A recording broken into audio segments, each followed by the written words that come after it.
అమ్మో ఎంత కాస్ట్లీ 21,21,20,000తో అమ్మవారికి అలంకరణ. సో అయితే డబ్బులతో ఇక్కడ పూలది దండల్లాగేసి 21,21,20,000తోని మరి అమ్మవారికి అలంకరించడం జరిగింది. సో ఈనాడు తెలంగాణ రాష్ట్రంలో దసరా నవరాత్రుల కార్యక్రమాలు కొనసాగుతున్నాయి. ఈనాడు మరి హిందువుల ఆరాధ్య దైవమైనటువంటి ఎంతో మంది దుర్గామాతని నిత్యం పూజిస్తూనే ఉంటారు.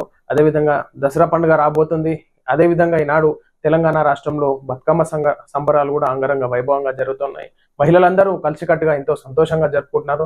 సో అదేవిధంగా తెలంగాణ రాష్ట్రం పైన తెలుగు రాష్ట్రాల ప్రజల మీద అమ్మవారి ఆశీస్సులు ఎల్లవేళ ఉండాలని కోరుకుంటూ భక్తులకి ఎప్పుడు అండదండలుగా ఉంటూ అమ్మవారు ఉన్నటువంటి అష్టైశ్వర్యాలు ఆరోగ్యవంతులుగా ప్రజలందరూ ఉండేటట్టు చూడాలని చెప్పేసి కోరుకుంటూ ఇక వార్తల్లోకి ముందుకెళ్దాం.